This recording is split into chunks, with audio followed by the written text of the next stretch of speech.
ನಮಸ್ಕಾರ ವೀಕ್ಷಕರೇ, ದೊಡ್ಡಳ್ಳಿ ಶ್ರೀ ಅಭಯ ಆಂಜನೇಯ ಸ್ವಾಮಿ ದರ್ಶನ ಮಾಡಿದ ರಾಜ್ಯ JDS ಕೋರ್ ಕಮಿಟಿ ಅಧ್ಯಕ್ಷರು JK ಕೃಷ್ಣಾರೆಡ್ಡಿ. ಚಿಂತಾಮಣಿ ತಾಲೂಕಿನ ಅಂಬಾದುರ್ಗ ಹೋಬಳಿ ದೊಡ್ಡಳ್ಳಿ ಗ್ರಾಮದ ಹೊರವಲಯದಲ್ಲಿ ನೆಲೆಸಿರುವ ಶ್ರೀ ಅಭಯ ಆಂಜನೇಯ ಸ್ವಾಮಿ ದೇವಾಲಯದ ಜೀರ್ಣೋದ್ಧಾರದ ಪೂಜಾ ಕಾರ್ಯಕ್ರಮಕ್ಕೆ ರಾಜ್ಯ JDS ಕೋರ್ ಕಮಿಟಿ ಅಧ್ಯಕ್ಷರು, ಚಿಂತಾಮಣಿಯ ಮಾಜಿ ಶಾಸಕರೂ ಆದ JK ಕೃಷ್ಣಾರೆಡ್ಡಿರವರು ಆಗಮಿಸಿದಾಗ ತಮಟೆ ಸದ್ದಿನೊಂದಿಗೆ ಭವ್ಯ ಸ್ವಾಗತ ಕೋರಿದರು. ದೇವಾಲಯದಲ್ಲಿ JK ಕೃಷ್ಣಾರೆಡ್ಡಿರವರು ವಿಶೇಷ ಪೂಜೆ ಸಲ್ಲಿಸಿ ಮಹಾಮಂಗಳಾರತಿ ತೀರ್ಥಪ್ರಸಾದ ಪಡೆದುಕೊಂಡರು. ಅರ್ಚಕರು ದೇವಾಲಯದ ವತಿಯಿಂದ ಸನ್ಮಾನಿಸಿ ಎಲ್ಲ ಕಾರ್ಯಗಳು ಸಿದ್ಧಿಯಾಗಲಿ ಎಂದು ಶುಭ ಹಾರೈಸಿದರು. ಈ ಸಂದರ್ಭದಲ್ಲಿ ಬಿಜೆಪಿ ಮುಖಂಡರಾದ GN ವೇಣುಗೋಪಾಲ್, ಸ್ಥಳೀಯ ಮುಖಂಡರಾದ ವಕೀಲ Subramani, K Manjunath, H Narasappa, Bengaluru Narayanaswamy, Jayaramappa, Venkatareddy, ಜಗದೀಶ್ವರಪ್ಪ, Venkatareddy, Vinay Kumar, Jayanna, Munraju, DV ಮುನಿಂಗರೆಡ್ಡಿ, DV Narasimha Reddy, mesh Chowdareddy, Narasapura Patel ಮತ್ತಿತರರು ಉಪಸ್ಥಿತರಿದ್ದರು.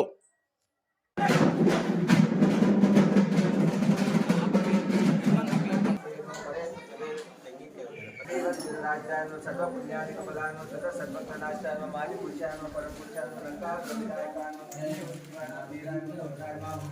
दैत्य कुलांतकार्य किलांतकार्य नव व्याकरणमितार्य महाप्रेम जीवन कलास्य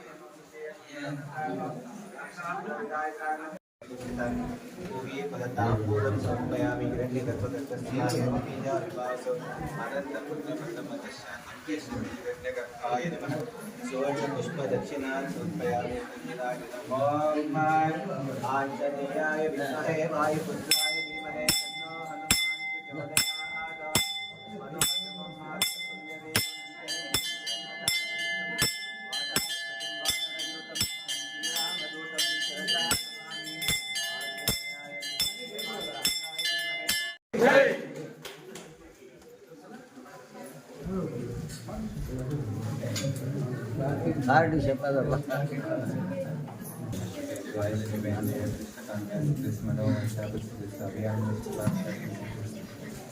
ಸ್ವಲ್ಪ ಇದ್ದು ಏನೇ ಕೆಲಸ ಕಾರ್ಯಗಳು ಏನೇ ಆಗಬೇಕಿದ್ದನ್ನು ಸಂಕಲ್ಪ ಮಾಡಿಕೊಂಡ್ರೆ ಈಡೇನ. ನಿಮಗೆ ನೆಕ್ಸ್ಟು ಎಲ್ಲ ಒಳ್ಳೇದಾಗಲಿ. ನೀವು ಮತ್ತೆ ಬರಬೇಕು, ನಮಗೆಲ್ಲ ನೀವು ಬಂದೇನೆ ಹೆಲ್ಪ್ ಆಗೋದು. ದೇವ್ರ ಹತ್ರ ಚೆನ್ನಾಗಿ ಬೇಡ್ಕೊಳ್ರಿ. ಈ ಸತಿ ಏನೋ ಸ್ವಲ್ಪ ಇದಾಗಬೇಕು, ದೇವ್ರ ಹತ್ರ ಚೆನ್ನಾಗಿ ಪ್ರಾರ್ಥನೆ ಮಾಡ್ಕೊಳ್ಳಿ. ಈ ಸತಿ ಚೆನ್ನಾಗಿ ಒಳ್ಳೇದಾಗಲಿ.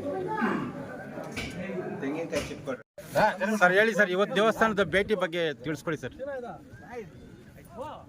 ದೊಡ್ಡಳ್ಳಿ ಗ್ರಾಮದಲ್ಲಿ ಹಿರಿಯರು ಹೇಳಿದಾಗೆ ಸುಮಾರು 400 ವರ್ಷಗಳ ಇತಿಹಾಸ ಇರ್ತಕ್ಕಂಥ ಶ್ರೀ ಅಭಯ ಆಂಜನೇಯ ಸ್ವಾಮಿ ದೇವಸ್ಥಾನ. ಇದನ್ನು ಜೀರ್ಣೋದ್ಧಾರ ಮಾಡಿರ್ತಕ್ಕಂಥದ್ದು ಗ್ರಾಮಸ್ಥರೆಲ್ಲರೂ ಸೇರಿ.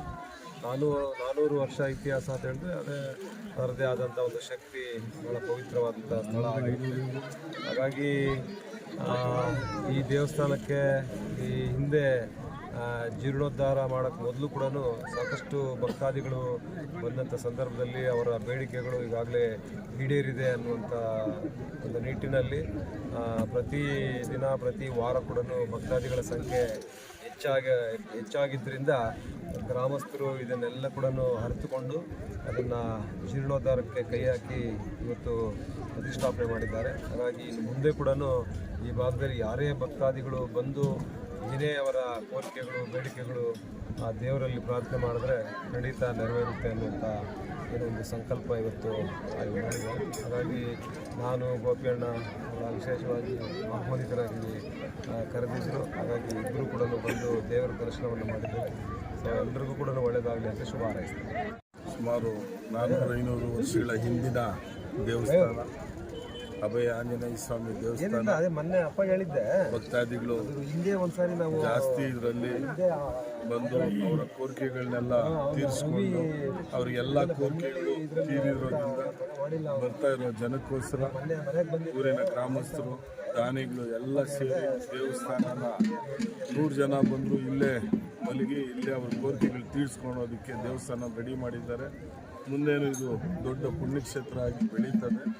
ಆದ್ದರಿಂದ ಎಲ್ಲ ದಾನಿಗಳಿಗೂ ಭಕ್ತಾದಿಗಳು ಐಶ್ವರ್ಯ ಕೊಡಲಿ ಅಂತೇಳಿ ಈ ಮೂಲಕ ನಾವು ಬಯಸ್ತೇವೆ.